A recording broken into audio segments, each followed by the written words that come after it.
السلام علیکم ورحمۃ اللہ وبرکاتہ۔ ناظرین، استقبال ہے فکر و خبر اسٹوڈیو میں، میں رضوان احمد ندوی، ملکی اور عالمی اہم اور خاص خبروں کے ساتھ۔ تو ناظرین، بڑھتے ہیں خبروں کی تفصیلات کی طرف۔ ہندوستان میں رمضان کا چاند نظر آنے کے بعد ملک بھر کے مسلمانوں نے آج پہلا روزہ رکھا ہے۔ مقدس مہینے کی شروعات کے اعلان کے ساتھ ہی مسلمانوں نے بڑی تعداد میں مسجدوں کا رخ کر کے تراویح کی نماز باجماعت ادا کی اور لوگوں کی ایک بڑی تعداد عبادات اور دعاؤں میں مشغول نظر آئی۔ گھروں میں بھی رمضان مبارک کی آمد پر خصوصی اہتمام، خصوصی تیاریاں دیکھنے کو ملی۔ بہرحال رمضان کا مہینہ ہم پر سایہ فگن ہو چکا ہے۔ نمازیں، عبادات، دعاؤں کا خاص اہتمام ہوتا ہی ہے۔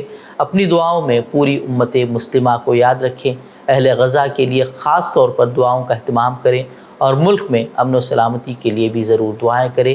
اللہ تعالیٰ سے دعا ہے کہ ہمیں رمضان مبارک سے پوری طرح فیض یاب ہونے کی توفیق عطا فرمائے۔ لوک سبھا انتخابات میں کامیابی کے لیے بی جے پی ہر ممکن طور پر کوشش کر رہی ہے۔ اس کے لیے جہاں ایک جانب وہ اپوزیشن پارٹیوں کو توڑنے اور ان کی حکومتوں کو غیر مستحکم کرنے کے لیے کوشاں ہے، تو دوسری جانب ملک کو مذہبی طور پر تقسیم کرنے کا حربہ بھی اپنایا جا رہا ہے۔ متنازع شہریت ترمیمی قانون یعنی کہ CAA کے نفاذ کو اسی طور پر دیکھا جا رہا ہے۔ یہی وجہ ہے کہ 5 سال قبل منظور کیے گئے قانون کو عام انتخابات سے عین قبل نافذ کرنے کا اعلان کیا گیا ہے۔ اپوزیشن جماعتوں نے اس کے لیے مودی حکومت پر برہمی کا اظہار کرتے ہوئے اس کی بوکھلاہٹ سے تعبیر کیا ہے۔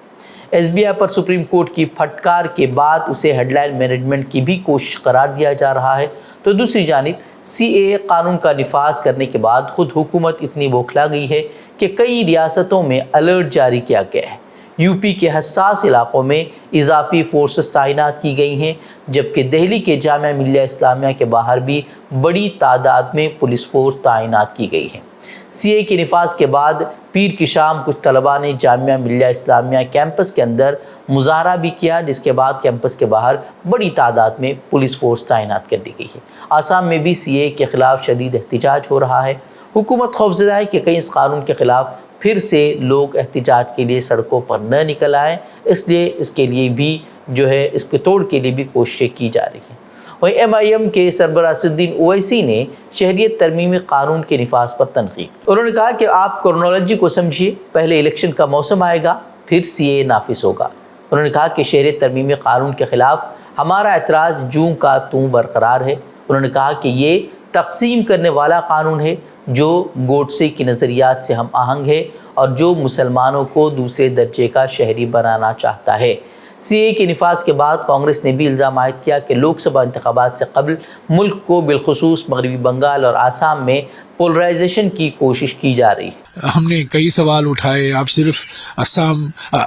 صرف افغانستان، بنگلہ دیش اور پاکستان کے کیوں کر رہے ہیں، شری لنکا آپ نے کیوں نہیں شامل کیا، ایسے کئی سوال اٹھے تھے۔ پر میرا سوال یہی ہے، آج میرا کہنا یہی ہے، 4 سال 3 مہینے کیوں لگائے؟ یہ رول پہلے کیوں نہیں آیا؟ 2020 میں کیوں نہیں آیا؟ 2021 میں کیوں نہیں آیا؟ 22 میں کیوں نہیں آیا؟ 23 میں کیوں نہیں آیا؟ جب اب چناؤ ہونے والے ہیں، 1 مہینے باقی ہیں، اور خاص طور سے پشچم بنگال میں اور اسم میں جو چناؤ کا واتاورن ہے، چناؤ کا ماحول ہے، اس کو پولرائز کرنے کے لیے، اس میں دھرویکرن کرنے کے لیے یہ کیا گیا۔ ان کا مقصد ایک ہی ہوتا ہے، چناؤ کے وقت میں صرف دھرویکرن، پولرائز کرنا، دھرم کے نام پر ووٹ مانگنا۔ یہ ہم رام پجاری ہیں، وہ رام ویاپاری ہے، اور خاص طور سے میرے نام میں 2 رام ہیں، میرے پہلے رام میں رام ہے، دوسرے نام میں بھی رام ہے، تو ہم لوگ سب رام کے برہم بھکت ہیں، رام پجاری ہیں، رام ویاپاری نہیں ہے۔ یہ لوگ کیا کرتے ہیں؟ دھرم کا استعمال کرتے ہیں راجنیتی کے لیے۔ جب دھرم کا استعمال ہوتا ہے یا درپیوگ ہوتا ہے راجنیتی میں، وہ دھرم کو بھی گھٹاتا ہے اور راجنیتی کو بھی گھٹاتا ہے۔ وہیں اکھلیش یادو نے بھی حکومت پر تنقید کی اور انہوں نے کہا کہ ملک کے شہری روزی روٹی کے لیے باہر جانے پر مجبور ہیں، تو لیکن یہاں دوسروں کے لیے شہریت کا قانون لایا جا رہا ہے۔ وہیں آسام میں شہریت ترمیمی قانون کے خلاف احتجاج ہو رہا ہے اور مرکزی حکومت کو تنقید کا نشانہ بنایا جا رہا ہے۔ آل آسام اسٹوڈنٹ یونین اور 30 مقامی تنظیموں نے پیر کو ریاست کے مختلف حصوں بشمول گوہاٹی، بارپیٹا، لکھیم پور سمیت کئی علاقوں میں متنازع قانون کی نقول وہ نظر آتش کر دی۔ اس کے علاوہ آسام میں 16 جماعتوں کی متحدہ اپوزیشن انہوں نے بھی جو ہے مرحلہ وار تحریک کے ایک حصے کے طور پر منگل کو ریاست گیر ہڑتال کا اعلان کیا ہے۔ عرب ممالک کی طرح فلسطین میں بھی رمضان المبارک کا آغاز پیر کے دن سے ہی ہوا ہے۔ اس کے باوجود اسرائیل نے غزہ میں جنگ بندی نہیں کی ہے اور نہ ہی فلسطینی عوام کو کسی طرح کی کوئی راحت فراہم کی گئی ہے۔ غزہ میں رمضان سے پہلے جنگ بندی کے لیے کوششیں کرنے والے ممالک قطر، مصر، امریکہ جنگ بندی کرانے میں ناکام رہے ہیں۔ وہیں غزہ کی وزارت صحت کے مطابق پچھلے 24 گھنٹوں کے دوران ان کے رمضان کے پہلے روزے میں 76 فلسطینی جاں بحق ہوئے ہیں۔ وہیں دیر البلح میں ابو سنجار خاندان کے گھر پر اسرائیل نے بمباری کی ہے، جس کے نتیجے میں 8 افراد شہید ہوئے ہیں جبکہ کئی لاپتہ ہیں۔ وہیں مظالم کی انتہا دیکھیے کہ بھوک پیاس کی شدت سے جو لوگ امدادی سامان کا انتظار کر رہے تھے ان پر بھی اسرائیل نے بمباری کر دی، جس کے نتیجے میں 9 افراد شہید جبکہ متعدد زخمی ہیں۔ وہیں اب اقوام متحدہ کے سیکریٹری جنرل نے ایک بار پھر سے رمضان میں غزہ میں جنگ بندی کا مطالبہ دہرایا ہے۔ وہیں اسرائیل کی جانب سے ایک اور نیا ڈرامہ دیکھنے کو ملا ہے۔ اب جنگی مجرم نتنیاہو کی بیوی نے قطری امیر کی والدہ کے نام میں خط لکھا ہے، جس میں اس نے حماس کی قید سے اسرائیلی یرغمالیوں کی رہائی کے لیے ان سے کام کرنے کی اپیل کی ہے۔ نتنیاہو کی بیوی نے اس میں لکھا ہے کہ 19 خواتین حماس کی قید میں ہیں اور لکھا ہے کہ خواتین کی عزت کی حفاظت جب خطرے میں ہوتی ہے تو ہم پیچھے نہیں ہٹ سکتے۔ ویسے سارا اپنے خط میں یہ لکھنا بھول گئی کہ 7 اکتوبر کے بعد اسرائیلی قتل عام میں 31,000 فلسطینیوں کی جانیں چلی گئی ہیں، جن میں زیادہ تر خواتین اور بچے ہیں اور لاکھوں افراد جو ہے وہ اب بے گھر ہیں۔ ان میں ہزاروں لاکھوں جو ہے وہ خواتین ہیں اور بچے ہیں اور ان کے کھانے پینے کے لیے کوئی انتظام نہیں ہے، اور یہ چیزیں لکھنا جو ہے وہ بھول گئی ہیں۔ اور اب بھی اسرائیلی جیلوں کی بات کی جائے تو وہاں سینکڑوں خواتین قید ہیں جن پر ظلم و تشدد کی انتہا کر دی گئی ہے، اور یہ خواتین 7 اکتوبر کے حماس کے حملے سے بہت پہلے سے ہی اسرائیلی جیلوں میں بغیر ٹرائل کے بند ہیں، لیکن اس پر سارا کچھ بولنے کو تیار نہیں۔ وہیں فلسطینی پناہ گزینوں کے لیے اقوام متحدہ کی relief and works agency UNRWA کے کمشنر کا کہنا ہے کہ اسرائیلی قبضے نے غزہ کی پٹی میں جان بچانے والے سامان سمیت اہم طبی امداد کے داخلے پر بھی پابندی لگا دی ہے۔ انہوں نے نشاندہی کی کہ اس فہرست میں بنیادی اور جان بچانے والا مواد شامل ہے، جس میں بے ہوشی کی دوائیں ہیں، آکسیجن سلنڈر ہے، وینٹیلیٹرز ہے اور دوسری ضروری اشیاء ہیں جو اسپتال میں علاج کے لیے ضروری ہوتی ہیں۔